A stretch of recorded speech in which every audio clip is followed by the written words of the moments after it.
तारीख 11 डिसेंबर 2024 मस्साजोगचे सरपंच संतोष देशमुख यांचा अपहरण आणि खून होऊन 2 दिवस उलटून गेलेले होते आणि 10 तारखेचा पुरवणी जबाब पण नोंदवला होता. 10च्या संध्याकाळपर्यंत त्यांचा पोस्टमॉर्टम रिपोर्ट आला. पण हे सगळं झालेलं असतानाही या सगळ्या प्रकरणात एक नाव मात्र अजून आलेलं नव्हतं. नाव आहे वाल्मिक कराड. 11 तारखेला FIR दाखल होते. या सगळ्या खुनामध्ये खंडणी मागण्यात आलेली आहे आणि हे खंडणी हेच या सगळ्या प्रकरणाचं मूळ आहे हे सांगण्याचा प्रयत्न होतो. तपास यंत्रणा पुढे सरसावतात आणि 11 तारखेला केजमध्येच एक FIR दाखल होते. ज्या FIR मध्ये 3 नावं असतात, वाल्मिक कराड, विष्णू चाटे आणि तिसरं नाव आहे सुदर्शन घुले. आज ज्यावेळी या सगळ्या प्रकरणामधलं दोषारोपपत्र समोर आलेलं आहे त्यावेळी एक प्रश्न उपस्थित होतो, ते म्हणजे वाल्मिक कराडचा या खुनाशी थेट संबंध कसा काय. ज्या व्यक्तीचं नाव खुनाच्या FIR मध्ये नाही, ज्या व्यक्तीचं नाव मे मध्ये घडलेल्या अपहरणाच्या FIR मध्ये नाही, ज्या व्यक्तीचं नाव मारहाणीच्या FIR मध्ये नाही, ज्या व्यक्तीचं नाव अपहरण आणि मर्डरच्या FIR मध्ये सुद्धा नाही, ॲट्रॉसिटी मध्ये सुद्धा नाही, त्या व्यक्तीचं नाव खंडणीच्या गुन्ह्यामध्ये येतं. आणि त्यानंतर सगळ्यात शेवटी ज्या केसवर महाराष्ट्र संघटित गुन्हेगारी कायदा लागू झालेला आहे त्या केसमध्ये सगळ्यात शेवटी जो आरोपी दाखल होतो, ज्या आरोपीला मकोकामध्ये उचललं जातं, ते नाव आहे वाल्मिक कराड. आणि तोच वाल्मिक कराड या सगळ्या दोषारोपपत्रात आरोपी नंबर 1 कसा झाला ही सगळी स्टोरी आज समजून घ्यायची. 2 महिने झाले सगळ्या तपासाला आणि 2 महिन्यात बरंच अगदी पाटाखालून पाणी वाहून गेलं. या खरं तर येणाऱ्या 9 तारखेला 3 महिने या सगळ्याला पूर्ण होतील.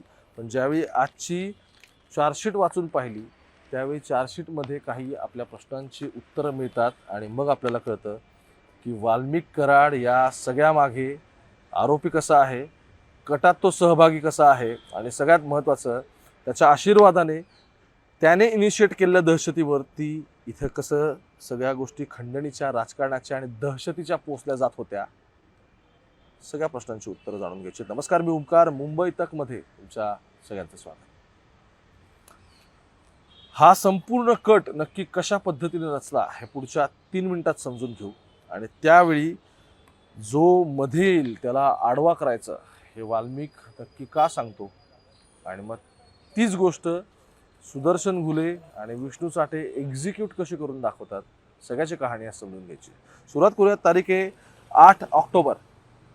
8 ऑक्टोबरला आवादा कंपनीच्या जी जमीन अधिग्रहण करणारे अधिकारी आहेत तिथले शिवाजी थोपटे हे वाल्मिक कराड यांच्या सांगण्यावरून वाल्मिक कराडाच्या परळी इथल्या ऑफिसमध्ये जाऊन त्याला भेटले.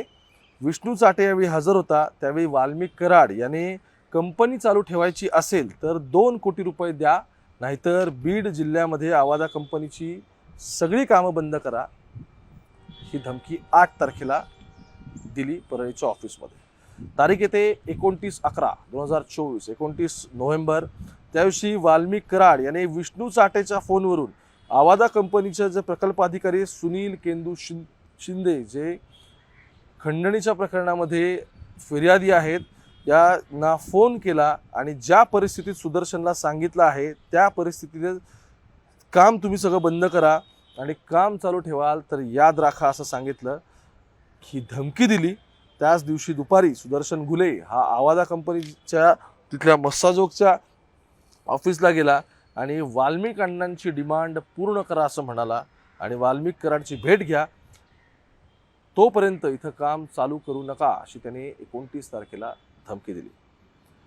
29च्या तारखेला दुपारी वाल्मिक कराड, विष्णू चाटे, सुदर्शन घुले, प्रतीक घुले, सुधीर सांगळे आणि कृष्ण आंधळे यांनी विष्णू चाटे यांच्या केज इथल्या कार्यालयात या सगळ्या प्रकरणात मीटिंग घेतली. 2 कोटी रुपयांची खंडणी देत नाही तर त्यासाठी काय करावं लागेल यावरती चर्चा केली.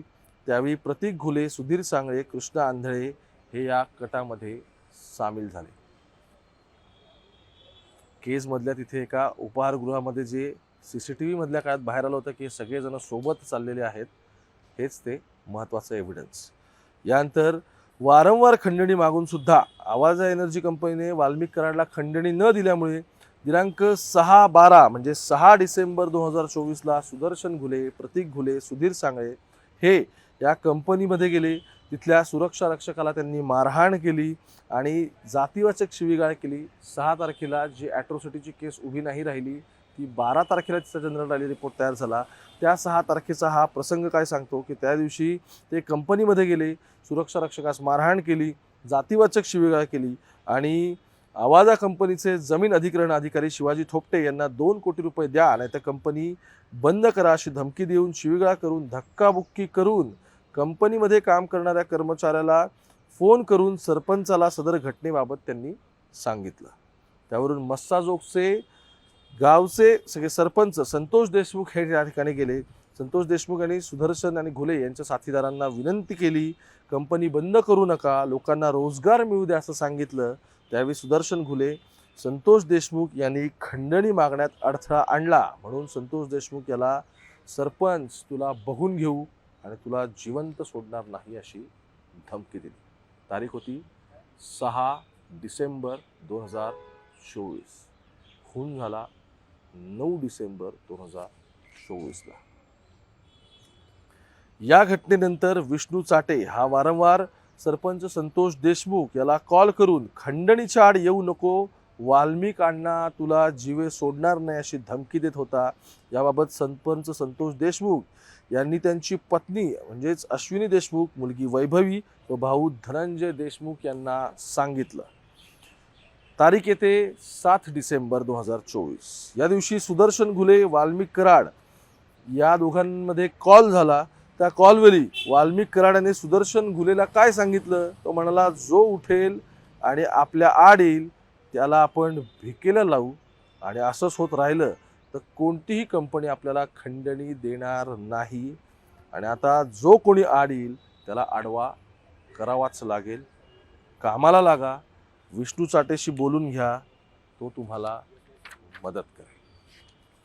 विष्णू चाटे केस तालुक्याचा, अजित पवारांच्या राष्ट्रवादीचा तालुकाध्यक्ष, धनंजय मुंडेंच्या ऑर्बिटमध्ये वावरणारा माणूस आणि त्याला ऑर्डर कोण देतंय? वाल्मिक कराड. यामध्ये 8 तारखेला परत 7 तारखेचा हा कॉल आहे. त्यानंतर 8 डिसेंबरच्या कॉलमध्ये विष्णू चाटे, सुदर्शन घुले आणि एक गोपनीय साक्षीदार या सगळ्या प्रकरणामधला नांदूर फाट्यावरच्या हॉटेल तिरंगा या ठिकाणी भेटले. त्यावेळी विष्णू चाटे याने सुदर्शन घुलेला वाल्मिक कराडचा निरोप दिला. संतोष देशमुख हा आडवा आला तर त्याला कायमचा धडा शिकवा, आमच्या मागण्या पूर्ण होत नाहीत तर त्याचे काय परिणाम होतात याचा संदेश इतरांना जाऊ द्या. परत वाचतो. 6 तारखेला मारहाण झाली होती प्रकरण या सगळ्यावरती, ज्यावेळी मस्साजोगचा जो आवाजा कंपनीचा तिथे प्रोजेक्ट आहे तिथेही मारहाण झाली होती. 7 तारखेला कॉल झालेले आहेत सुदर्शन घुले आणि वाल्मिक कराडचे. त्यानंतरची ही 8 तारीख. 8 तारखेला विष्णू चाटे, सुदर्शन घुले आणि एक गोपनीय साक्षीदार हे नांदूर फाट्यावरच्या हॉटेल तिरंगा इथे भेटले. त्यावेळी त्यांनी विष्णू चाटे याने सुदर्शन घुलेला वाल्मिक कराडचा निरोप दिला की संतोष देशमुख जो आडवा आला तर त्याला कायमचा धडा शिकवा, आमच्या मागण्या पूर्ण नाही केल्या तर त्याचे परिणाम काय होतात हा संदेश इतरांना जाऊ द्या. संदेश काय मिळाला तर बीडच्या गुन्हेगारीची सगळी कृत्य, बीडमध्ये नक्की काय घडतं, कशा पद्धतीने सिंडिकेट्स चालतात या सगळ्याबद्दलची माहिती बाहेर आली. आणि झालं काय, 8 तारखेचा कॉल, 9 तारखेला संतोष देशमुख यांचं अपहरण आणि त्यानंतर अ ब्रुटल मर्डर. सो प्रश्न मी या या व्हिडिओच्या सुरुवातीला उपस्थित केला होता की जी व्यक्ती सगळ्यात शेवटी अशा या गुन्ह्यामध्ये एंटर झाली, 11 तारखेला FIR दाखल झाल्यानंतर ज्या व्यक्तीचं नाव आलं तोपर्यंत मात्र कुठेच नाव नव्हतं.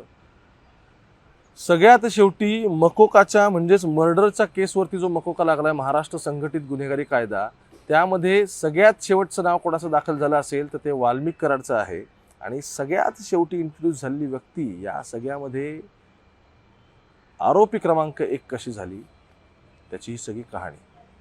आरोपी आता या सगळ्या प्रकरणात कोण आहेत? आरोपी क्रमांक 1 वाल्मिक बाबूराव कराड, आरोपी क्रमांक 2 विष्णू महादेव चाटे, ज्ञानेश्वर म्हणजेच सुदर्शन घुले, आरोपी क्रमांक या सगळ्यातला 4 कोण आहे तर प्रतीक घुले 5, सुधीर सांगळे 6, महेश केदार 7, जयराम चाटे आणि 8 कृष्णा आंधळे, जो अजून कुठे कोणालाच माहिती नाही. जी गोष्ट मी डे 1 पासून या सगळ्या प्रकरणातली सांगत होतो की जर वाल्मिक कराड या सगळ्या प्रकरणामध्ये आरोपी असेल तर वाल्मिक कराडने फक्त खंडणी मागितली इथपर्यंत हे प्रकरण येत नाही, तर खंडणी यासाठी मागितली गेलेली होती की पैशाचे ट्रान्झॅक्शन्स होते, दहशत निर्माण करायची होती, स्वतःची टोळी तिथे चालवायची होती आणि सगळ्यात महत्त्वाचं काय तर जो कोणी मध्ये येईल त्याला आडवा करायचा होता. हे त्यांच्याच भाषेत संतोष देशमुखांना इथं आडवं करण्यात आलं. एका सरपंचाचा मृत्यू झाला, 2 पोरं आज बापाच्या मायेला मुकली. काय वाटतं तुम्हाला? मुंबई तक बघत राहा.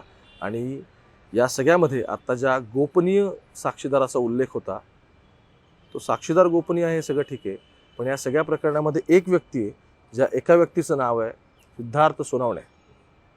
ती व्यक्ती कुठे? ज्या व्यक्तीने टीप दिली या सगळ्याची, मर्डरमध्ये आरोपी करण्यात आलं, त्याच्यावर मकोका पण लागला, दोषारोप पत्रात त्याचं नाव का नाही आहे? सगळ्या प्रश्नांची उत्तरं मुंबई तकवरती मिळतील. पाहत राहा. कॅमेरा पर्सन गोपाळसोबत मी ओमकार बाबळे, पुण्यावरून मुंबई तकसाठी.